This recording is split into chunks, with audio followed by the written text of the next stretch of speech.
সুরক্ষা কাঠামোর দুর্বলতায় বাণিজ্যের আড়ালে পাচার হয় ৭৫% অর্থ।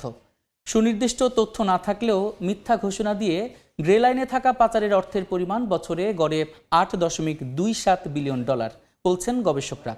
এবার অর্থ পাচার ঠেকাতে ব্যাংকগুলোর ওপর কঠোর নজরদারি ও পরিদর্শনের সিদ্ধান্ত কেন্দ্রীয় ব্যাংকের। এ বিষয়ে বিস্তারিত আলোচনার জন্য আমাদের সঙ্গে ভার্চুয়ালি যুক্ত হচ্ছেন অর্থনীতি বিশ্লেষক ও বাংলাদেশ সুপ্রিম কোর্টের জ্যেষ্ঠ আইনজীবী ব্যারিস্টার এম মাসুম।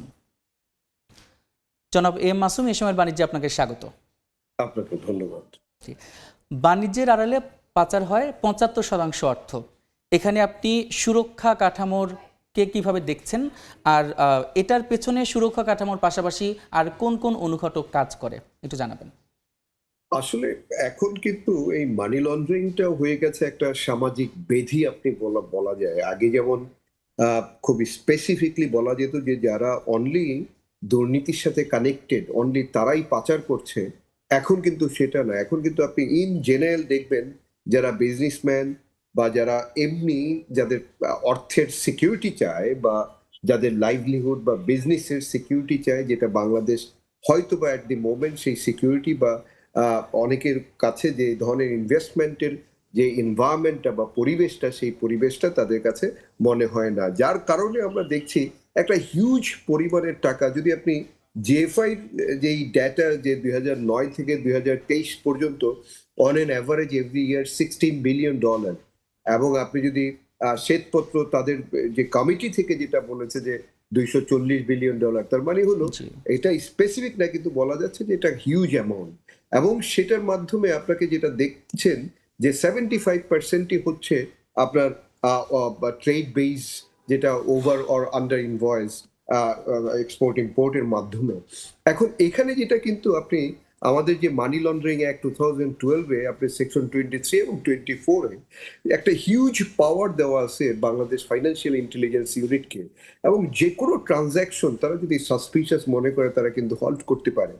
এখন আপনি যখনই যে কোনো ইম্পোর্ট বা এক্সপোর্টের যেই রেটটা দেওয়া হয় যে প্রোডাক্টের, সেই রেটটা কিন্তু আপনি ইজিলি, এটা ওয়ার্ল্ড ওয়াইড এখন কিন্তু 1 সেকেন্ড লাগে আপনাকে সেই রেটটা দেখতে, যে এটা অ্যাকচুয়াল রেটটা কত এবং যেই রেটটা বসাচ্ছে। তার মানে হলো এটা যদি আপনি চান সেটা ভেরি ইজিলি আপনি সেটাকে স্টপ করতে পারেন। বাট এটা যে কমপ্লিটলি স্টপ করতে পারবেন সেটাও না, কারণ পৃথিবীতে সমস্ত জায়গায় এই ধরনের কর্মকাণ্ড চলছে। বাট আপনাকে যেটা করতে হবে যে এইটা ডিফিকাল্টিস ক্রিয়েট করতে হবে এবং অনেক চেক স্ক্রুটিনি থাকতে হবে। এবং বেসিক্যালি আপনি যদি ব্যাংকিং ইন্ডাস্ট্রি থেকেই কিন্তু একটা হিউজ পরিমাণ, এবং তার বাহিরেও কিন্তু হুন্ডি এবং আদার মেথড তারা অ্যাপ্লাই করে।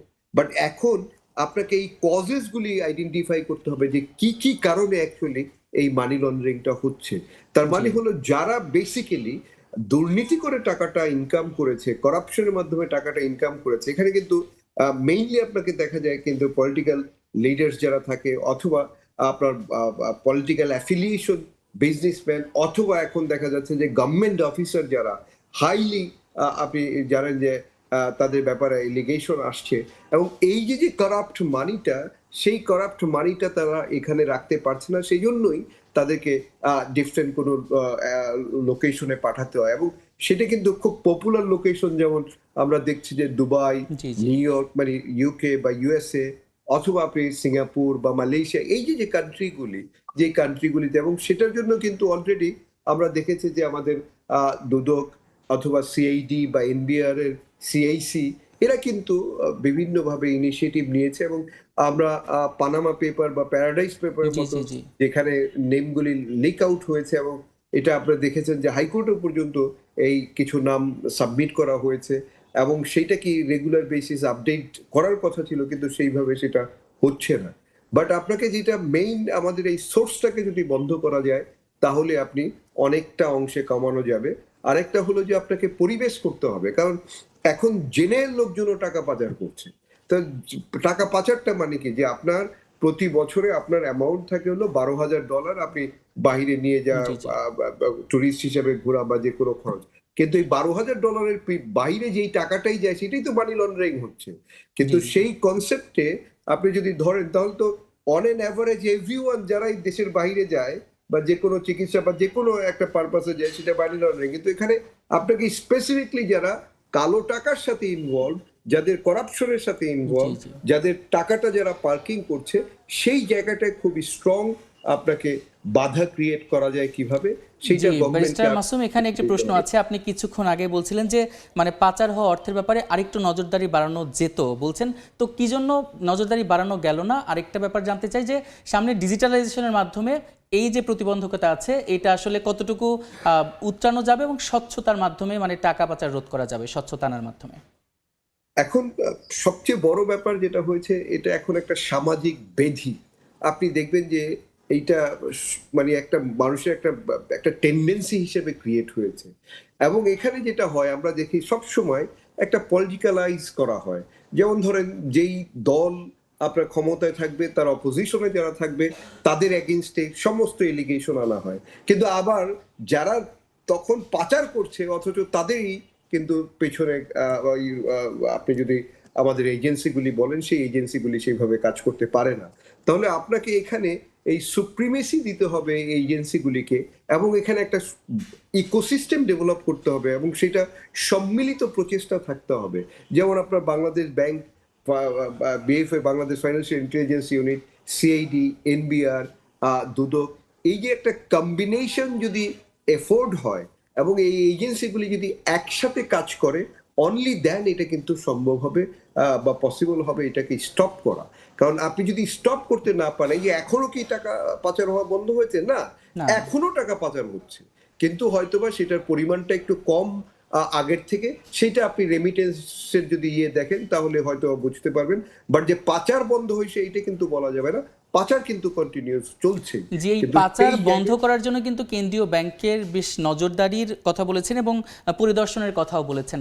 তো আপনি আসলে এই পরিদর্শনটা কিভাবে সফল হতে পারে আপনি কি বলবেন? এখন এই ধরনের কিন্তু আমরা সবসময় এই ধরনের ইনিশিয়েটিভ দেখি, কিন্তু আমাদের জি। মেইন ইয়েটাই থাকে হলো যে অপোজিশন, মানে যেই দল ক্ষমতায় থাকে তার এগেনস্টে যারা থাকে তাদেরকে। কিন্তু এখন যারা পাওয়ারে আছে তাদের এগেনস্টে তো এলিগেশন হলো যে তারা মানি লন্ডারিং এর সাথে ইনভলভ। তাহলে এইখানে যেটা করতে হবে যে আপনাকে ওই যে আপনি যে কথাটা বললেন যে ডিজিটালাইজেশন, সেই ডিজিটালাইজেশনটাকে স্ট্রং করতে হবে, এবং প্রত্যেকটা ব্যাংকের আপনার যে ক্রেডিট কমিটি বা তাদের ওই যে একটা করে প্রত্যেকটা ব্যাংকের যে এই এলসি রিলেটেড যে সেখানে একটা কমিটির মতো করতে হবে, যেটার মাধ্যমে আপনার ইয়েটা ট্রানজ্যাকশনটা হয় এবং কত টাকা যাচ্ছে, কত টাকা আসছে, প্রোডাক্টের দাম কত, এইভাবে যদি স্ক্রুটিনি করে এবং সেইটা যদি রেগুলার বেসিস বাংলাদেশ ব্যাংক তদারকি করে এবং সেইটা যদি নিউট্রাল ওয়েতে তারা করে, অনলি দেন এটা পসিবল হবে অনেকটা অংশে কমানো। আদারওয়াইজ এই যে এজেন্সিগুলিও আপনি দেখবেন যে তারাও বায়াস হয়ে যাচ্ছে, তাদেরকেও এই ইন্ডিপেন্ডেন্স জিনিসটা আনতে হবে, এবং যে আসলেই আপনার অপরাধী তাকে আইডেন্টিফাই করতে হবে। এইটা এই না যে অমুক পলিটিক্যাল দল বা অমুক পলিটিক্যাল সাথে অ্যাফিলিয়েশন আছে সেই জন্যই কিন্তু আমরা প্রকৃত যে রেজাল্ট সেই রেজাল্টটা কিন্তু দেখতে পাচ্ছি না। যে আপনার কাছে জানার আছে যে এই যে আমদানি রপ্তানিতে এই যে বিশাল অঙ্কের যে পাচার হচ্ছে, তো আমদানি রপ্তানিতে কিভাবে প্রভাব ফেলছে এবং আমাদের অর্থনীতিতে আসলে কিভাবে প্রভাব ফেলছে?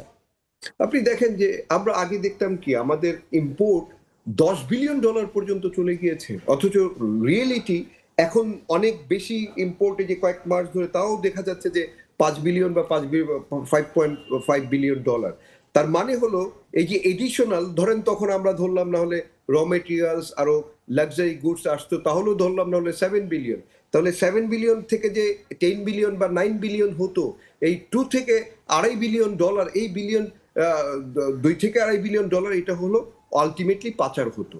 এবং সেইটা কিন্তু আপনি এখন স্পেসিফিকলি বুঝতে পারতেছেন এই ট্রানজ্যাকশন দেখে।